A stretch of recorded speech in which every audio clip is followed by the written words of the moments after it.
Om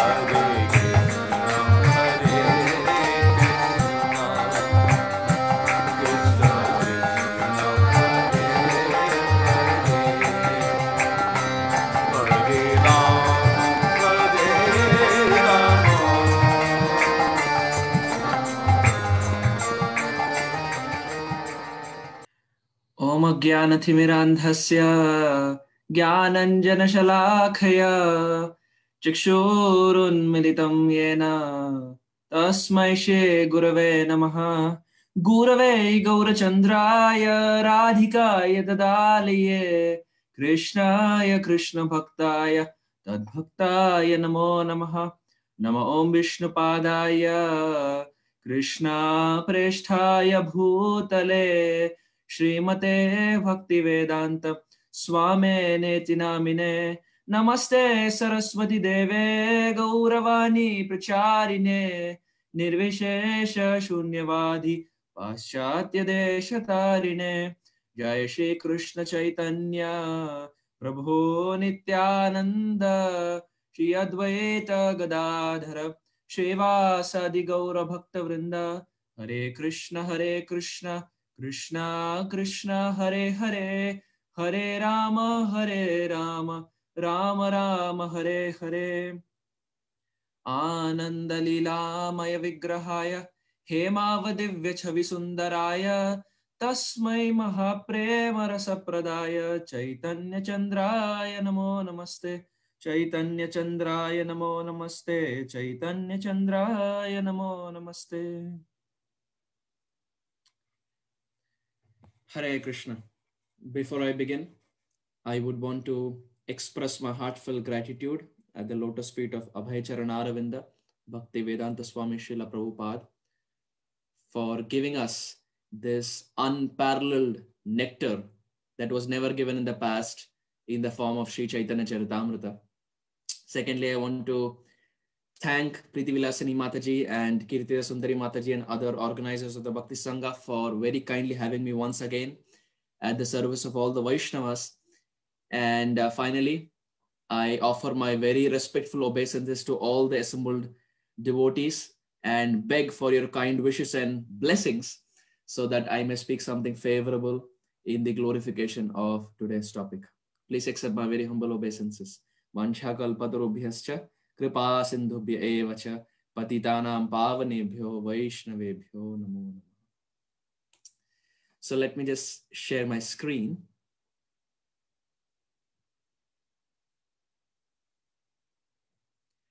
Can someone confirm if the screen is visible? Yes, Prabhuji. Thank you, Mataji. So this morning we are reading from the Sri Chaitanya Charitamrita, Antilila, chapter 17, which is entitled as the bodily transformations of Sri Gauranga Mahaprabhu, text 20 onwards. So we'd be reading from text 20 up till text 23. Text 20. Uchakari Shravanakare Nama Sankirtan Aneka Kshane Mahaprabhu Paila Chetan. Translation. All the devotees began to chant the Hare Krishna Mahamantra very loudly. And after a considerable time, Sri Chaitanya Mahaprabhu regained consciousness. Chaitana Haila Hastapad Bahire Aila Purvavata Yate Yogya Sharira Haila. When he regained consciousness, his arms and legs came out of his body and his whole body returned to normal. Uthiya vasilena prabhu chahena ithi uthi swarupe kahena tumi ama anile kathi.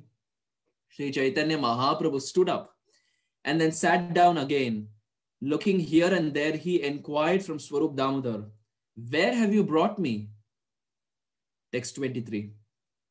Venu shabda shuni ami gelana brindavana dekhi ghoshte venu bajaye brajendra nandana.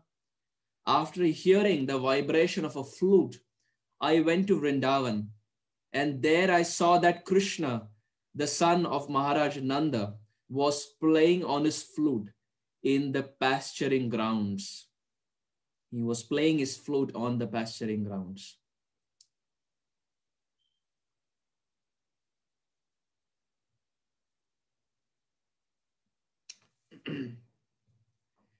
The Srimad Bhagavatam in the 10th canto, chapter 52, text 20, in the section of Rukmini and Krishna. In that section, Shukadev Goswami, he very beautifully quotes the verse and gives the three benefits of hearing Krishna Katha. You see, it's almost like a tradition. Before we begin Krishna Katha, it's of paramount importance to know as to what we will get by hearing Krishna Katha. If we know what we are going to get by hearing Krishna Katha, our faith and our attention in Krishna Katha only increases. So I think someone's mic is on. If we could kindly mute ourselves. So in Canto 10, chapter 52, text 20, Shukadev Goswami, he says, Brahman Krishna Katha Punya Madhvi Loka Malapaha Konu Tripyeta Shrunvanam Shrutagya Nitya Nutanaha. He says, Brahman Krishna Katha Punya. The first quality of Krishna Katha is it is Punya, it is pure. We see generally that if there are home programs or there are temple functions, many times after the prasadam is served, the floor it becomes dirty. When the floor is dirty, in order to clean the floor, what do? We take a cloth. But we do not take a dirty cloth, we take a clean cloth. We take a clean cloth in order to clean the dirt that is there in the floor. But what happens is when we take a clean cloth and clean the dirt on the floor becomes clean, but the cloth becomes dirty. So now if you draw parallels, our heart is like that floor, which is dirty. And Krishna Katha is like that cloth. So now someone can have the question that if Krishna Katha is like that cloth, and if it goes and cleans the contamination of the heart, does Krishna Katha also become impure like the cloth? The answer is no. Shukadev Goswami says, Krishna Katha Punya, it is pure. And the example is Krishna Katha is compared to the sun. Why? Because we see that Srila Prabhupada would many times give this example that if it's a hot, sunny afternoon, especially in India, if it's like summer afternoon and a small child, a very small child is walking on the road, and if he passes water on the road, the sun does not think that, oh, this is urine and this is water. The sun does not discriminate. It evaporates and purifies the place equally, whether it's the urine or whether it's the sun, whether it's the water. Both are purified equally, so much so that the place becomes clean, but that contamination is not stuck on the sun. The sun remains as pure as before, but the place becomes clean. And similarly, Prabhupada would give this example and say, Srimad Bhagavatam and the pastimes of Krishna and the pastimes of Chaitanya Mahaprabhu, they are like the sun. They clear the contamination of the heart, but at the same time, Krishna Katha, like the sun, remains ever pure as before. And this is not difficult to understand, because if the material sun of this world can have this characteristic, what to speak of the spiritual sun? Krishne swadhamopagate dharma jnana vidhisaha kalau nashta drisham esha purana arka dhunoditaha. Canto 1, chapter 3, text 43, Srimad Bhagavatam. Shukadev Goswami compares Srimad Bhagavatam to a sun. Arka means a sun. Puran arka dhunoditaha. In this dark age of Kali, in this dark horizon, Srimad Bhagavatam or Sri Chaitanya Charitamrita, it rose like a sun to dispel the darkness. So the point is, if the material sun can have the characteristic of cleaning the impurities, but at the same time remaining pure in itself, what to speak of the pastimes of Sri Krishna and Sri Chaitanya Mahaprabhu. So this is the first quality of Hari Katha. Brahman Krishna Katha Punya. What is the second quality? Madhvi. Madhvi means pure, means sweet. We see in this world when someone is diseased, when they go to the doctor gives medicines. And invariably, most times, the medicines are very bitter in taste. So if the medicines for Deha Rog can be bitter, how damn bitter should the medicine be for Bhava Rog? It should be so bitter. But interestingly, we see that the medicine for Bhava Rog is not bitter, but it is extremely sweet. Krishna's pastimes are never boring. Whether it is a small toddler, whether it's a teenager, whether it's an adult or an old age, male, female, Indian, American, irrespective of caste, gender, creed, nationality, one commonality that we find is Krishna's pastimes are extremely sweet. And Shukadev Goswami says this is the quality of Harikatha, Madhvi. It is extremely sweet. So the first quality is Krishna Katha is punya, it is pure. The second quality of Krishna Katha is it is extremely sweet, Madhvi. And finally, Shukadev Goswami says the third quality of Krishna Katha is Loka Malapaha. We see in Purushottamas, we all sing Chaurashtakam, Chauragra Ganyashtakam. And there, the Chaurashtakam, as we know, is composed by Sri Bilvamangala Thakur. There, Bilvamangala Thakur, he very sarcastically, one of the satires that he uses to praise Krishna, to glorify Krishna, he says, Aneka janmarjita papa chauram, chauragraganyam purusham namami. He says, Aneka janmarjita papa chauram. That, my dear Lord, I collected lifetimes of sins. Itne mehnat karke, I did so much effort, so much tapasya to collect lifetimes of sins. But look at you. Chauragraganyam purusham namami. In one go, you just snatched all the sins, my dear Lord. When you came as Krishna, you stole the color of the clouds. We see Krishna is called as Ghanasham, Jaladhara Sham. He's compared to the cloud. So Bilvamangala Thakur is saying, my dear Lord, when you came as Krishna, you stole the complexion of the cloud. When you came as Sri Ram, you stole the complexion of the grass because Sri Ram was green in color. And in between the cloud and the grass, where are people running behind? People are running behind gold. We see the whole world is mad behind gold. So Bilvamangala Thakur says, my dear Lord, when you came as Krishna, you stole the color from the clouds. When you came as Ram, you stole the color from the grass. And when you came as Sri Chaitanya Mahaprabhu, you even stole the color from the gold. So my dear Lord, you have conquered all the ages. And Bilvamangala Thakur says, my dear Lord, not just this. You as Harikatha, the quality that you have is Loka Malapaha. My dear Lord, you also steal the sins from the heart of all the listeners.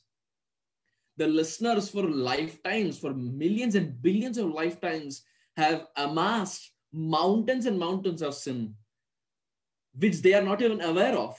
But my dear Lord, your Harikatha is so powerful that in one go, it just steals all the sins away. This is the third quality, Loka Malapaha.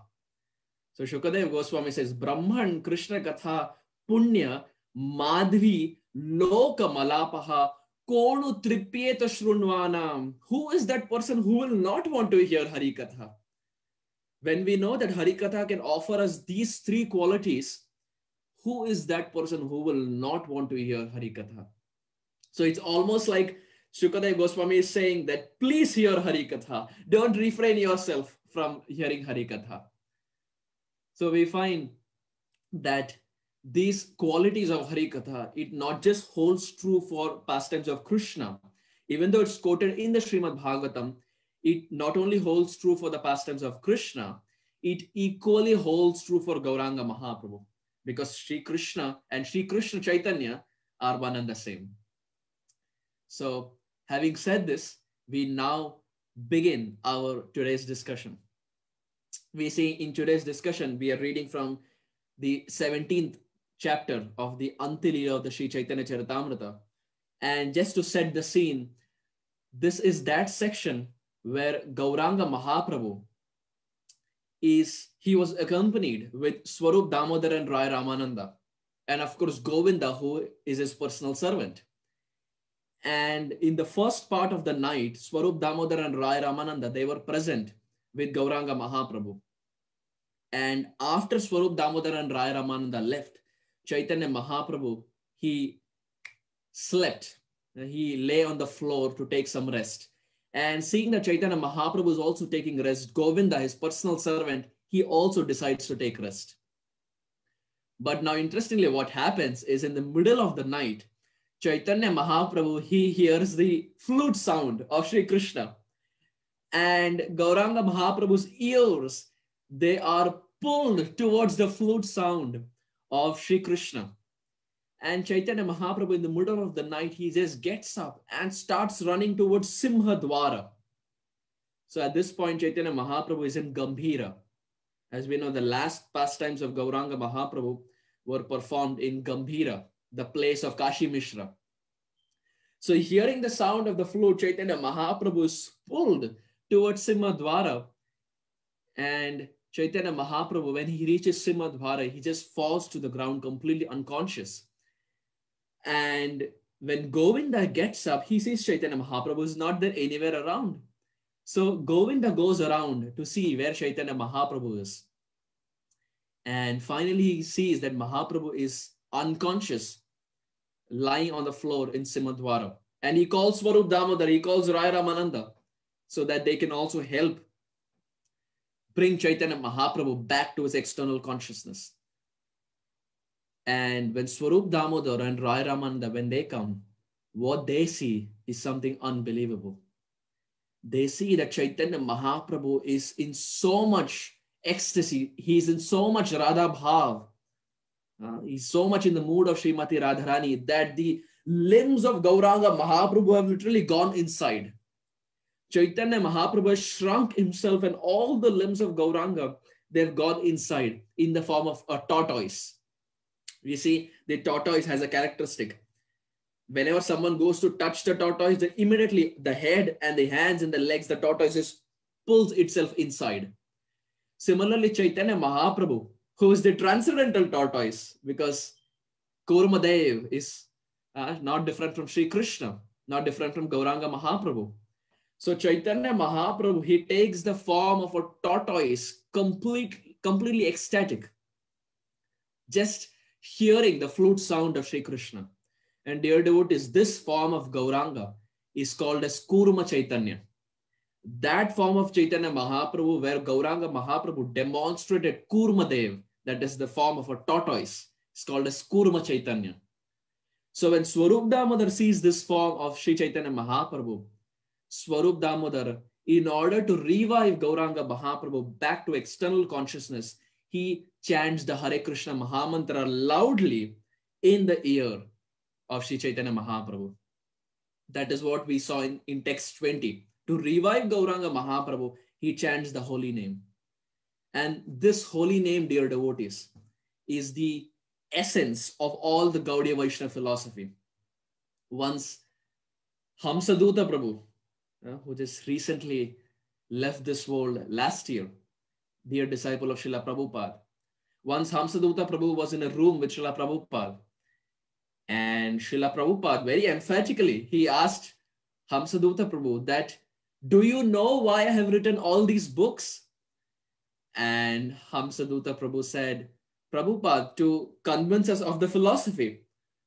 Prabhupada said, not just to convince you of the philosophy, but to convince you that chanting of the holy name is the only viable means in this age of Kali. No devotional activity supersedes the chanting of the holy name in Kali, because it is the Yuga Dharma for this age. So Prabhupada, he said, the books that I have written, the whole and sole purpose of those books are to philosophically convince you to take shelter of the chanting of the holy names. That is the only reason why I have toiled and written so many books, so that at least in some book, in some chapter, in some verse, in some translation, in some Bhakti Vedanta purport, in some line, you will be inspired to take up the chanting of the holy name. Prabhupada said, this is the only reason why I've written all these books, to convince you that chanting of the Hare Krishna Mahamantra is the most powerful limb in this dark age of Kali. And we find one of the characteristic of Sri Harinam Prabhu is Abhinnatvam Nama Naminaha. The holy name is not different from Sri Krishna. The holy name is called as Nam, and Krishna is called as Nami. And Abhinnatvam Nama Naminaha, which means Nam and Nami, Krishna and his holy name are not different. And there are so many examples, so many pastimes that illustrate this point of Krishna and his holy name being not different. Once there was a mill worker who was working in one of the mills, and he was constantly working the mills, constantly engrossed and absorbed in his work. And at that time, the transcendental spaceman, Narad Rishi, Narad Muni, he arrived there. Narad Muni with his veena, he came chanting, Narad Muni bajaye veena, Radhika Ramana Name. Shri Narad Rishi arrived chanting the names of Radha and Krishna. And he asked the mill worker that, why is it that you're not chanting the names of the Lord? You are engrossed in your material activities, but why is it that you have almost given up the practice of devotion? Why is it that you're not chanting the holy name? And in reply, the mill worker, he told Narada Muni, he said that, O Munivar, O Guruvar, you see that I am completely packed 24 hours. I'm constantly in the mill and I have no time. I don't even have time for myself. So how will I chant the holy name? Only if I have some time, I can chant the holy name. But you see, I'm completely packed. I have no time for anything. And then Narad Rishi, he understood. Then he said that I have a suggestion for you. The suggestion is, whenever you go to the washroom, you at least go to the washroom, don't you? And he said, yes. He said, whenever you go to the washroom, whenever you hit the washroom, at that time, chant the names of the Lord. Because at that time, you cannot do your mill activities. At least at that time, don't waste. Chant the names of the Supreme Lord. So this person, he said, of course, this is something I can do. I never thought about it. This is something I can do. So he guaranteed Narada Muni that, oh Guruvar, from next time onwards, I will chant the holy name. And then Narad Muni, he left. So after that, this mill worker, he started chanting the names of the Lord. And he was a Ram Bhakta. So he would chant the names of Prabhu Sri Ram. And inside, he would chant Ram, Ram, Ram, Ram, Ram. The names of Prabhu Sri Ram would literally reverberate inside. And whenever we speak about Ram, there is one personality whom we can never neglect. That is Sri Hanuman. Wherever the chanting of Ram Nam is there, Hanuman will always be there.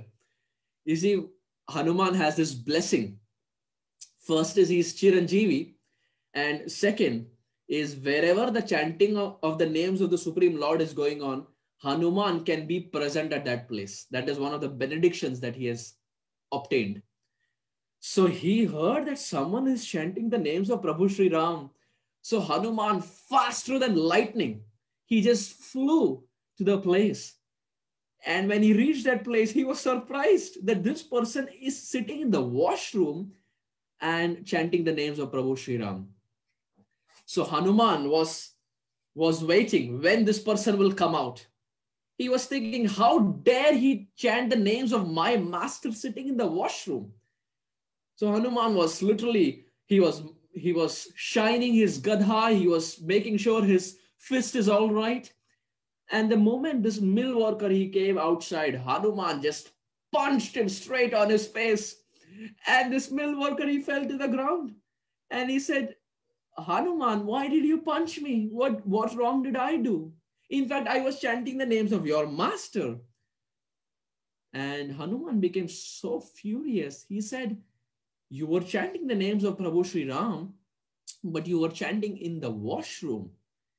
And this mill worker, he said that, what is my fault? This is what Narad Muni told me. I simply followed his instruction. But Hanuman, he just left that place. And he came back to Ayodhya. And when he came back to Ayodhya, he saw Prabhu Sri Ram was sitting this way. The hand of Prabhu Sri Ram, the palm of Prabhu Sri Ram was on his cheek, and the Supreme Lord was sitting this way. And Hanuman looked at Prabhu Sri Ram and he asked that, my dear Lord, what happened? Every day, very royally, you sit like a king. But what happened? You're sitting this way. Seems like someone has punched you. Seems like your cheek is completely bruised. Who did this to you, my dear Lord? You just tell me his name. I will go and punch him right on his face. Sri Ram said, do you want to hear his name, Hanuman? Hanuman says, yes, my dear Lord, I am your servant. You just tell me his name. And Sri Ram said, okay, his name is Hanuman. Hanuman did this to me. When Hanuman heard this, he said, my dear Lord, I did this to you? But my dear Lord, I was not even present here. I was somewhere else. Sri Ram said, didn't you go and punch the mill worker who was chanting my names? Hanuman said, yes, my dear Lord, but he was chanting it in the washroom. The Supreme Lord, he said that my names are so pure that they can be chanted anywhere. Even if someone is there in the restroom, he can still chant my name. Just like the Srimad Bhagavatam never becomes impure, but it purifies the person. Similarly, the holy name, whenever it is chanted, wherever it is chanted, even if it is chanted in the restroom doesn't become impure, but it purifies the complete place. So Sri Ram was saying that, oh Hanuman, he was chanting my name, and my name and I, we are not different. Abhinnatvam nama naminaha. So when you punched him, I got that punch on my face. It's almost like when Haridas Thakur was whipped in 22 marketplaces. Haridas Thakur, khanda khanda deha jai, jadi jai pran.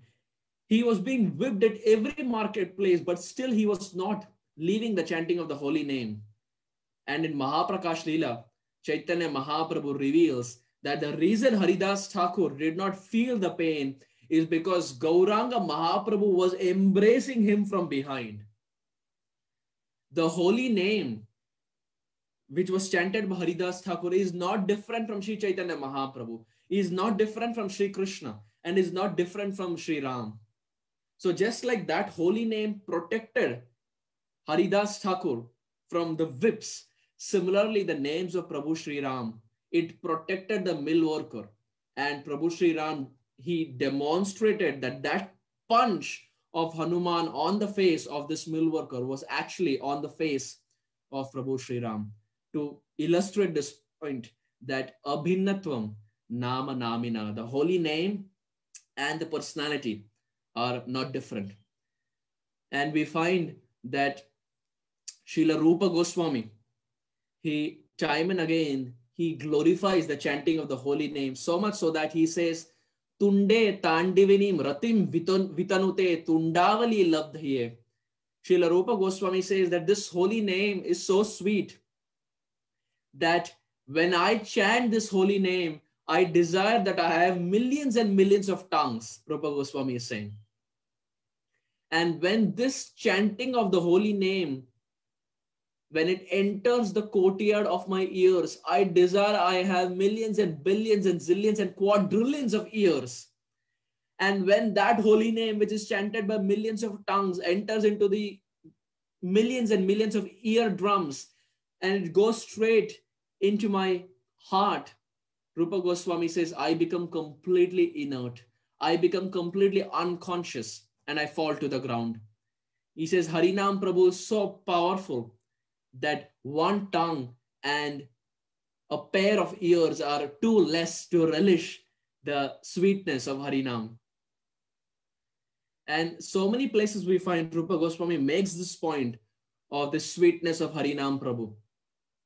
Even in the Nectar of Instruction, we find he says, Syat Krishna Nama Charitadi Sitapa Vidya Pitopatapta Rasanasya Narochikanu Kintva Dharad Anudhinam Kalusaiva Justa Swadvi Kramad Bhavati Tad Gadamula Hantri. Nectar of Instruction, text 7. We find Rupa Goswami, he says that the reason we are not able to taste the sweetness of the chanting of the holy name, when we initially join the movement, we start chanting for a week. And then we expect that within a month, we will get taste for the holy name. And then a month passes by. And then 6 months passes by. And then a year passes by. And then we realize that somehow we have still not gotten that taste for the holy name.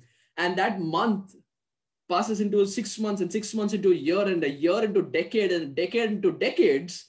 And then we still find that we have not received the complete sweetness of the chanting of the holy name. Why? Because Rupa Goswami says that the tongue is afflicted with jaundice. We see when we have jaundice, even when someone drinks sugarcane juice, he still is unable to taste the sweetness. So the problem is not there in the sugarcane juice. The sugarcane juice is sweet, but the problem is there in our tongue. Our tongue is afflicted with jaundice. Similarly, Harinam Prabhu is sweet, but our chitta, our consciousness, our tongue is afflicted with the jaundice of bhavarog, of repeated birth and death cycle, because of which we are not able to taste that sweetness of Harinam. So we see that when we are ill and when we go to the doctor prescribes a medicine. He gives a paracetamol. And we take that paracetamol 200 mg for about 3 days. And after 3 days, if it still doesn't work, if there is no improvement in our condition, we go back to the doctor. And then what does the doctor do? The doctor doesn't stop the medicine. He increases the dosage. That 200 mg will become 400 mg. Later, that 400 mg becomes 650 mg. So the dosage is increased in order to cure our treatment. Similarly, if the dosage of 16 rounds of the Hare Krishna Mahamantra is not helping us treat the jaundice of Bhava Rog, then it is high time we increase the dosage of our chanting from 16 rounds to 18 and 20 and more and more. Just like the doctor increases the dosage, similarly, we also increase the dosage of our chanting of the Hare Krishna Mahamantra. Because at the end of the day, we find whenever someone is taking initiation, Diksha, at that time, one of the oaths that we all take is not that we will chant 16 rounds, is that we will chant minimum 16 rounds. So minimum 16 rounds, it clearly implies that the Sri Guru, he wants us to chant more than 16. 16 rounds is just like the passing mark. If it's like an examination, and it's a 100-mark examination, and if 35 is the passing, the parents will not tell the child that you aim for 35. If it's 100-mark exam, you aim for 35. No parent will tell that. The parents, in fact, will say you aim for 100, you will end up at 80. Similarly, that 16 rounds of Hare Krishna Mahamantra is like that 35. It is passing mark. A good student is someone who will not just settle for passing mark. Similarly, a good disciple, a good devotee is someone who will not just settle for 16 rounds. He will increase his dosage and chant more and show Krishna that, my dear Lord, I am ready to go that extra mile in order to achieve your lotus feet. So Srila Rupa Goswami, he makes this point in Nectar of Instruction that when Nam Bhajan is increased, that is when the jaundice of our tongue can be cured. And that is when we can taste the sweetness of Harinam Prabhu. So we find this Harinam Prabhu, this sweet, juicy, nectarian Hare Krishna Mahamantra is what was being chanted into the ear of Gauranga Mahaprabhu by Swarup Damodar Goswami. And the word used is it was chanted loudly, which almost means they were performing Nam Sankirtan in the middle of the night at Simadwara. And it was Harinam Sankirtan, Harinam Prabhu that revived Sri Chaitanya Mahaprabhu back to his external consciousness. And we see when Gauranga Mahaprabhu came back to his external consciousness, Chaitanya Mahaprabhu, he says that he ended up hearing the flute of Sri Krishna, as if Sri Krishna was playing the flute in the pasture grounds. Now, this is an important word, the pasture grounds. In Vrindavan, there are so many pasture grounds. One of the pasture grounds that is there in Brajadham is called as Ter Kadamba. Many of us who have been to Vrindavan for yatras or different instances would have come across this place of Ter Kadam, which is there in Kamyaman, one of the 12 forests of Brajmandal. So in Kamyaman, there is a place called as Ter Kadam, and Ter Kadam is one of the pasture grounds of Krishna. Why is it called as Ter Kadam? Because Ter in Braj Bhasha means to call. Whenever you have to call someone, that is called as Ter. And Kadam means the Kadamba tree. So this is that place where Krishna, he calls out to his friends. He calls out to his cows.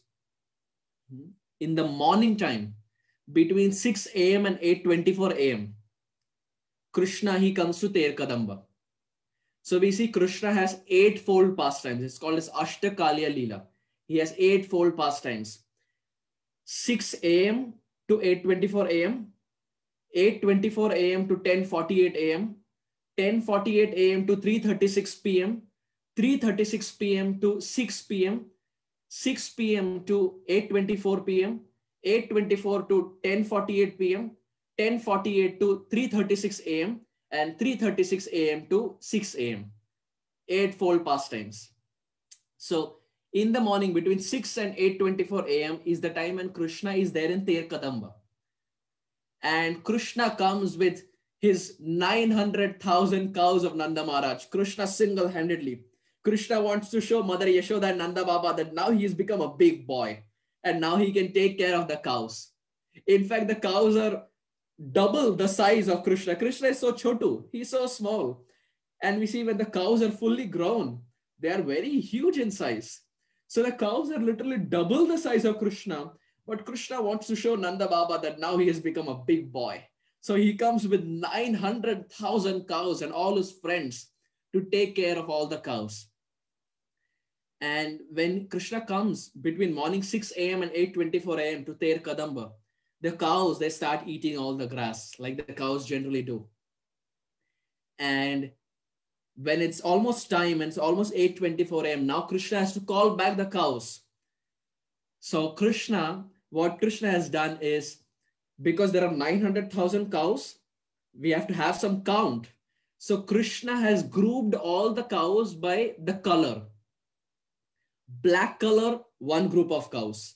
Yellow color, one group of cows. White color, one group of cows. Red color, one group of cows. And every group of cows has one leader also.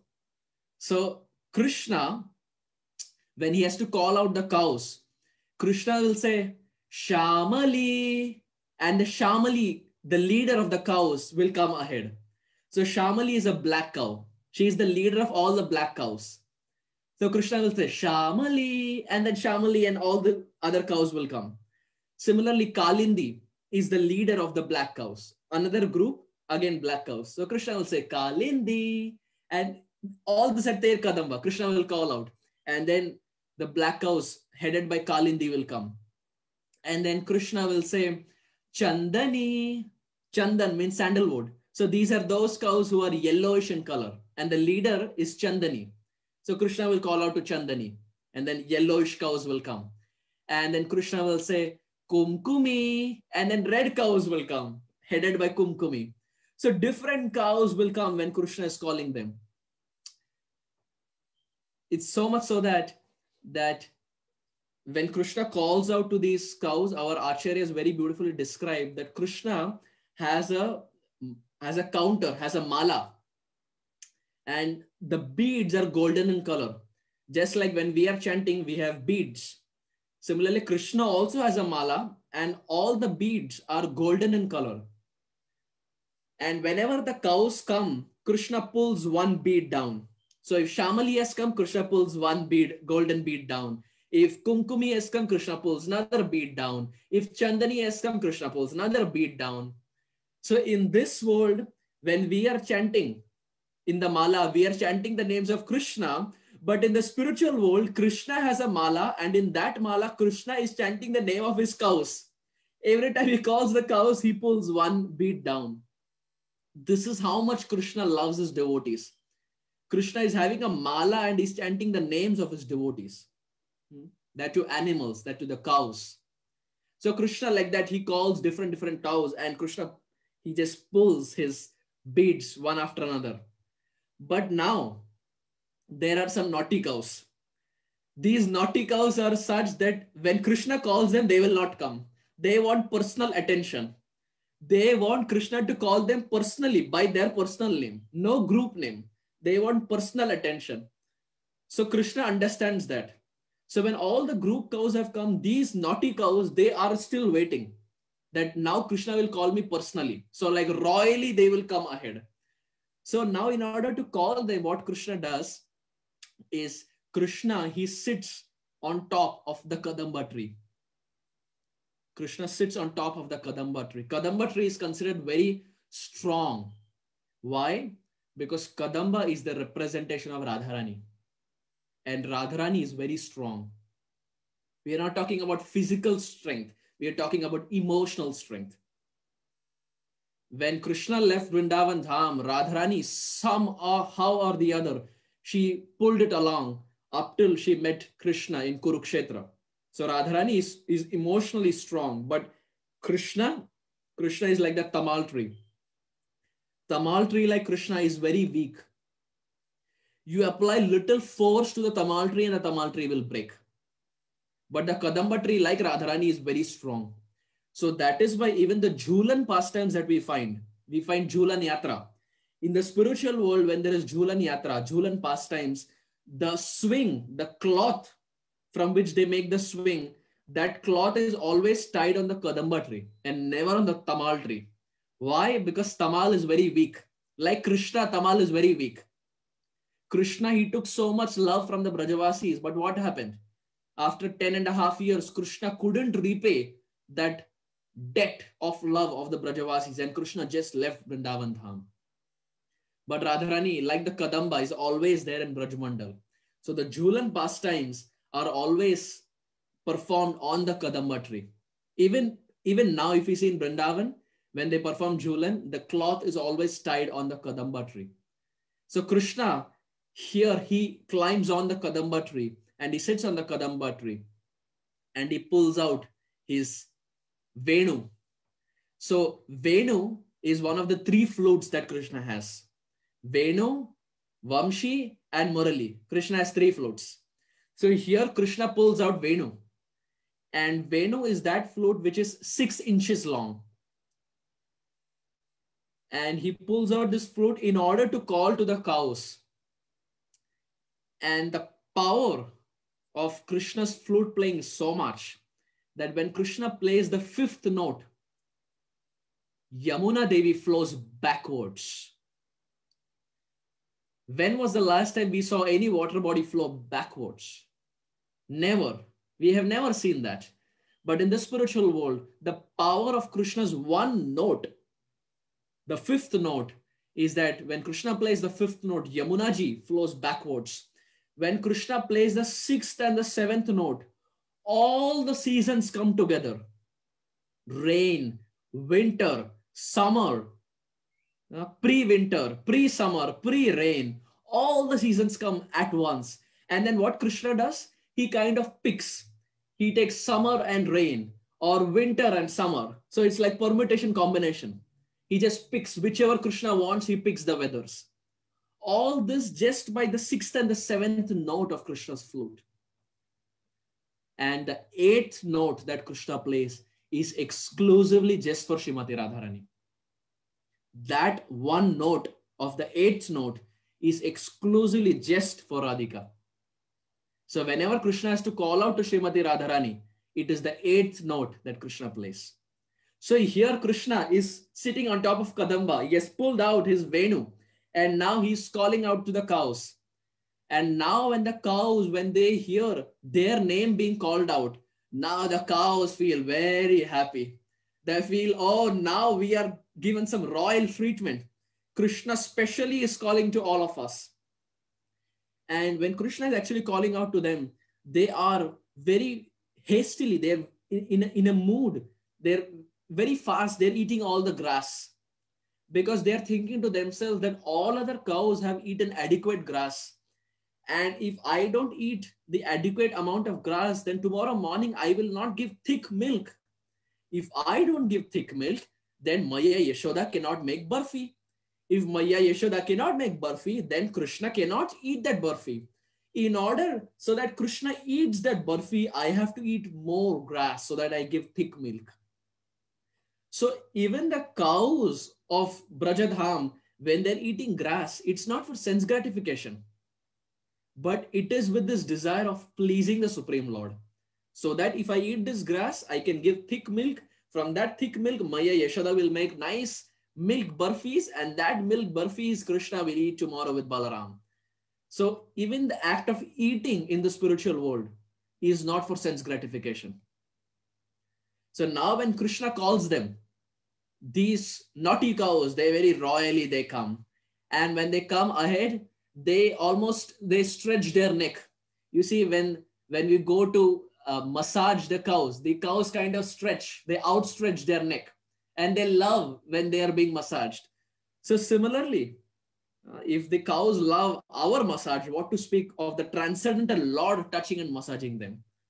So these cows, when they come ahead, Krishna nicely massages them. He touches their head, he touches their nose. And all these 900,000 cows, they have bells. So when they come ahead, they all make ting, ting, ting, ting, ting, ting, ting, ting, ting, ting. Morning 6 a.m. to 8:24 a.m., Ter Kadamba is filled with all these cows. And dear devotees, just to reiterate this point, the reason we are discussing about Ter Kadamba is Chaitanya Mahaprabhu here is remembering the pasture grounds of Braja. And Ter Kadam is one of the pasture grounds. And Ter Kadam not only has pastimes with the cows, it not only has pastimes with Krishna's friends, that is Sakya pastimes, there are also Madhurya pastimes that take place in Ter Kadamba. So Srimati Radharani, every day between 6 o'clock and 8:24, she, along with Lalita and Vishaka and all other Braja Gopis, they walk from Yavat to Nandagram, because we know that Srimati Radharani had this boon that if she cooks, that person who eats from her hand will never fall ill. And we also know that Maya Yashoda had asked and requested Srimati Radharani as to whether she will be ready to cook for Sri Krishna. So it is between morning 6 o'clock and 8:24 a.m. when Srimati Radharani is walking from Yavat to Nandagram in order to cook for Krishna. As we know that Srimati Radharani, the place where she appeared was Raval. After she appeared in Raval, immediately Vrishabhanu Maharaj and others, they switched to Varsana. It's a very interesting name, Varshana. Varsha means rain, and the Na stands for Ananda. So Varshana is that place where there are torrential rains of Ananda, torrential rains of happiness.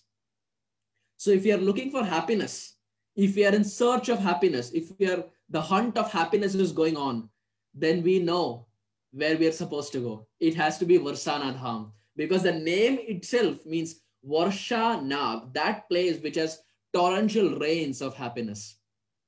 So Radhika appeared in Raval, then she switched to Varsana, and after she got married to Abhimanyu, she went to Yavat. Just like Krishna appeared in Gokul, but then got transferred to Nandagram. So Srimati Radharani, most of her childhood was spent in Varsana Dham. And after she got married, she went to Yavat. And we find it is for this reason, even Bhaktivinoda Thakur, he praised the same thing in one of his Vaishnava bhajans. Srila Bhaktivinoda Thakur, he says, Vrishabhanu pure janama loilo yavat vivaha hobe. Bhaktivinoda Thakur says that in my next life, Vrishabhanu pure janama loilo, that my ardent desire is, may I take birth in Vrishabhanupur, which means Varsana. Because Vrishabhanu Maharaj lived most of his life in Barsana. So that is also called as Vrishabhanupur. So Bhaktivinoda Thakur is saying, Vrishabhanupure Janama Lailo, that my dear Lord, in my next life, which means not material life, in the spiritual world, Bhaktivinoda Thakur is saying, Vrishabhanupure Janama Lailo, may I take birth in Vrishabhanupur, that is Barsana, and Yavat Viva Hobe, and may I get married in Yavat. Why? Because Srimati Radharani, when she was young, she played in Barsana. So Bhaktivinoda Thakur wants to spend maximum time with Radharani when she is in Barsana. And when Radharani gets married and goes to Yavat, even Bhaktivinoda Thakur wants to get married and go to Yavat. So he doesn't want to miss any opportunity to be with Srimati Radharani. So these songs of our acharyas, Bhaktivinoda Thakur, Narottam Das Thakur, Lochan Das Thakur, they are our life and soul. They are the pran of the Gaudiyas. Apart from chanting of the Hare Krishna Mahamantra, we should also make sure that we are chanting these Vaishnava bhajans every day. At least one Vaishnava bhajan every day, in order to imbibe the mood of these exalted acharyas. So morning 6 to 8:24, Radharani and Lalita and Vishaka, they are walking to Nandagram from Yavat. And when we are about to reach Ter Kadamba, those who have been to this place will understand. When we are about to reach Ter Kadamba, there is like a fork. A fork meaning there is a junction. There is a left and there is a right. So you can either take a left or you can either take a right. So when Radharani and the other Brajagopis, when they're about to reach the fork, Lalita Sakhi, she tells Srimati Radharani, she tells, "Oh Radhike, please listen. In that Ter Kadamba is Krishna. And you know how mischievous and how naughty he is." The reason Lalita Sakhi is saying this is, in order to go to Nandagram, if they take a left, it is a long route. In order to go to Nandagram, if they take a left, it's a long route. But if they take a right, it's a shorter route. But the problem is, when they take a right, Krishna is standing there. Ter Kadam is to the right. So Lalita Sakhi is telling Srimati Radharani that instead of taking the right, we'll take a left. Even though it is long route, at least we'll be far away from Krishna. We will be far away from all his mischievous pranks. But Radharani cannot digest it. Radharani says, "No, Krishna will not do anything. Lalita, you are there with me. Vishaka is there with me. And all of you all are there. So what can Krishna do? We know that Krishna, he did not even have the power to lift Giriraj. We gave him the power to lift Giriraj. So he has no power. Oh, Lalita, don't worry. We are all there together. Krishna cannot do anything." So Lalita Sakhi says, "I am warning you. It's up to you. I have given you the caution. I am warning you. It's a disclaimer. Now it's up to you. Whether you want to go right or you want to go left. My suggestion, I guide you that you go left. If you want to go right, it's up to you." Radharani says, "This time we will go right. We will see what happens." So they all agree and they turn towards right. And when they turn towards right, our hero is standing with all the cows. Shri Krishna, Shyamsundar is waiting with all the cows. And Krishna is showing as if he's milking the cows, but his one eye is towards Srimati Radharani. That sidelong glance, he's seeing that Srimati Radharani is coming from Ter Kadamba. So Krishna gets up and Krishna runs towards Srimati Radharani and says, "Oh Radhike, do you know that these cows, there is something special about these cows?" And Radharani says, "What is special about these cows, oh Krishna?" Krishna says, "Oh, the udder of the cows." No, the udder is a place where they give milk. Krishna says, "The udder of the cows, there is some design. These cows are so special. There is a nice design in the udder." Radharani says, "A design in the udder? No way. Even Vrishabhanu Maharaj has cows. I have never seen any design." Krishna says, No, they are Nanda Maharaj's cows. So they have a nice design." And Krishna says, "Oh Radharani, you will be surprised to know this is not any ordinary design. It's the design of a lotus." Now look at Krishna. Krishna is saying that the udder of his cows have a lotus design. And Radharani says, "No way, Krishna. How can the udder of any cow have a lotus design?" Krishna says, "Believe me, I will show you. Just come with me." So Radharani, she trusts Krishna and she goes. And then when they reach near the cow, Krishna says, "Oh, you have to sit down because how will I show otherwise?" So Radharani very innocently, she sits down in order to see the udder, the lotus design of that cow. And Krishna, faster than a bullet, he sprays all the milk on Srimati Radharani. Srimati Radharani, who has decorated herself in order to go and cook for Krishna, Krishna is so mischievous that he sprays the complete milk on Srimati Radharani. And Srimati Radharani is completely drenched with milk. And she looks at Lalita Sakhi, and Lalita Sakhi says, I told you, I gave you a hint. I told you Krishna is going to be mischievous, but you wouldn't accept. I told you we will take a left, but you wanted to go right. Now look what has happened. And at that time, when Radharani is completely drenched with milk, it is Rupa Manjari who comes ahead. Rupa Manjari comes ahead and she gives her cloth to Srimati Radharani. And she says, oh Radhike, take my cloth and you wipe yourself. So Radharani takes the cloth of Rupa Manjari and completely wipes herself. And Radharani storms out of that place. Radharani becomes very angry that Krishna played this prank on her. But in her heart, Radharani also likes. Every moment that she spends with Krishna, Radharani also likes that. So this was the first instance. But Rupa Manjari came to the rescue of Srimati Radharani by giving the cloth. After a few days, Radharani and Lalita and Vishakha and Rupa Manjari, they were again walking through that same place. Now when they were about to reach the fork, Lalita Sakhi said, stop. Last time I told you that we have to take a left, you took a right and Krishna sprayed you completely with the milk of the cows. This time, I am not requesting, I am ordering you. Lalita Sakhi is very strong. She says, I am ordering you. Now we have to go left. And Srimati Radharani is thinking to herself that Lalita here wants me to go towards the left side, but my heart is being pulled towards Shyamasundar. She's magnetized by the presence of Sri Krishna. So she wants to still go right, but Lalita Sakhi is asking Srimati Radharani to go left. What does Radharani do now? When they're about to reach the fork, Srimati Radharani is wearing a necklace. Srimati Radharani actually has a necklace that Krishna has gifted her. In fact, Kaviraj Goswami himself, in one of his other works, Kaviraj Goswami he illustrates this point that Krishna has gifted a nice necklace to Srimati Radharani. And Vishakha Sakhi has tied that necklace around Srimati Radharani. And Radharani makes sure that on her kantha, there is nothing but Krishna.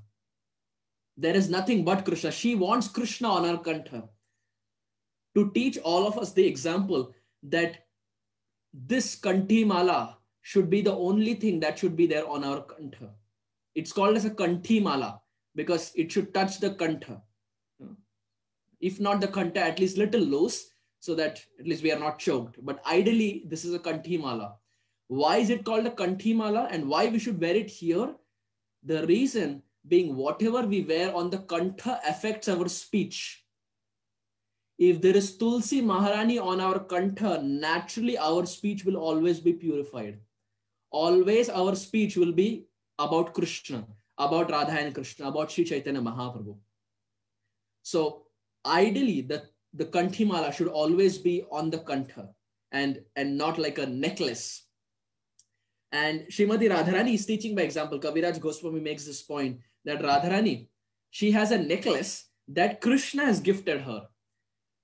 And Vishakha Sakhi is nicely tied on her neck.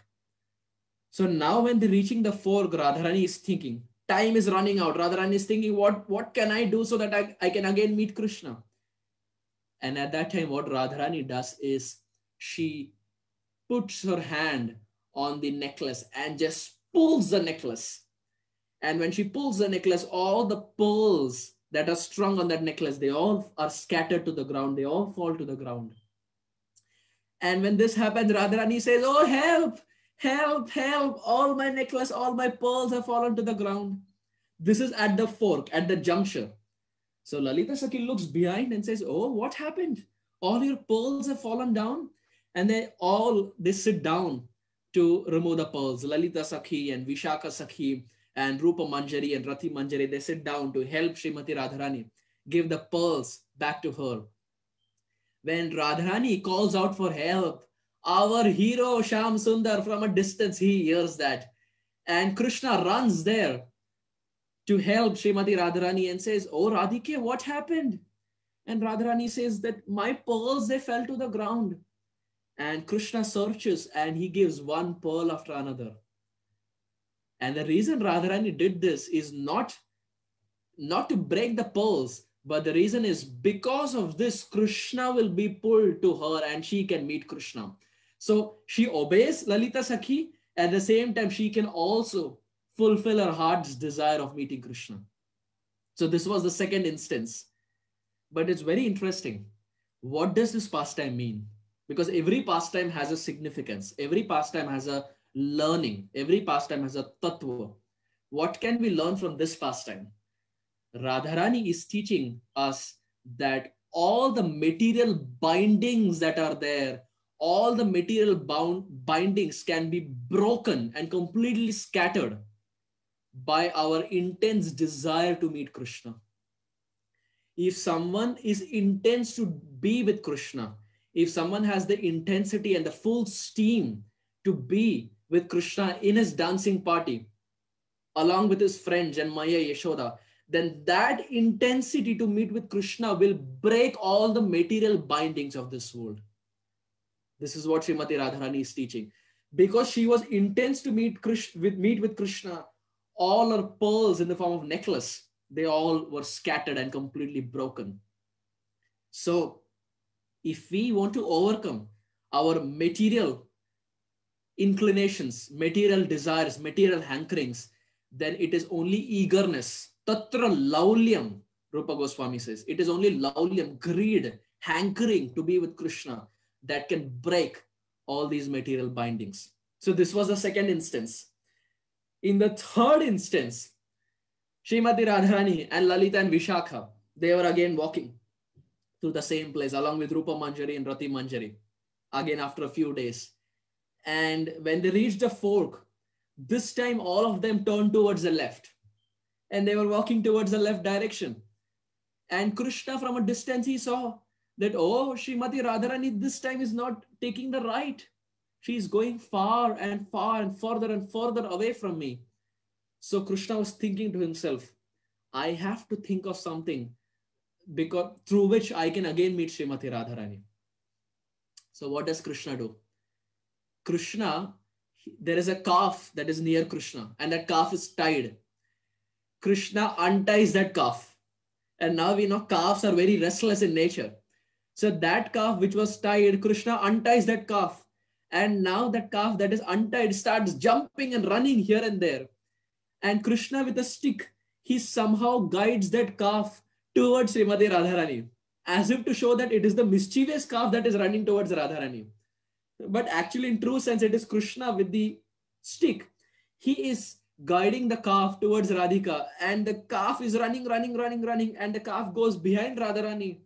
And Krishna says, oh, Radharani, look at the mischievous calf. I had tied the calf, but somehow the calf has untied itself and has been running here and there. Thankfully, O Srimati Radharani, you have caught hold of this calf. And then Srimati Radharani, she gives the calf back to Krishna. And Krishna does this whole episode, the whole pastime, only to have momentary association with Srimati Radharani. So all these beautiful pastimes of Sakhya and with the cows and with the Braja Gopis, they all take place at Ter Kadamba, which is one of the pasturing grounds of Krishna and Braja. Of course, there are various pasturing grounds, but this is one of the most prominent pasturing grounds. The reason Ter Kadamba is also very important for the Gaudiya Vaishnavas is Rupa Goswami did his bhajan at Ter Kadamba. Of all the places, Rupa Goswami picked Ter Kadamba. Why? Because as Rupa Manjari, she walks through this path every single day between 6 a.m. and 8:24 a.m. So she has a strong connection with Ter Kadamba as Rupa Manjari. And when she comes down as when Rupa Manjari comes down as Rupa Goswami, of all the places, Rupa Goswami picks Ter Kadamba as his bhajan stali. And dear devotees, all the books that Rupa Goswami wrote in the form of Nectar of Devotion, Ujjvala Nilamani, Vidagdha Madhav, Lalit Madhav, Dan Keli Kaumadi, all the books, including Upadeshamrit, including Nectar of Instruction, it was written at Ter Kadamba. So when we know the significance, the circumstance in which the author has written, the place in which the author has written, that is Ter Kadamba, our appreciation to study that work only increases. When we know the glories of Ter Kadamba, when we know that this is the place Rupa Goswami wrote Nectar of Instruction, then our hankering to study those 11 verses goes sky high. And we find, even in the BBT edition, we find Nectar of Instruction. This is one of the famous editions of the Nectar of Instruction. And we have Rupa and Sanatan here. But behind we find there is a tree. This tree, this place, dear devotees, is Ter Kadamba. This tree that we find behind is Kadamba tree. So even BPT edition, they're exclusively showing to all of us that Rupa Goswami wrote this book at this historic place called as Ter Kadamba. So now this will bring some appreciation to study Nectar of Instruction.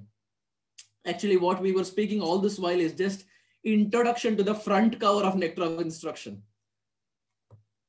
But there is a question that arises here. Rupa Manjari and Rupa Goswami, who is more merciful? The answer is Rupa Goswami. Why?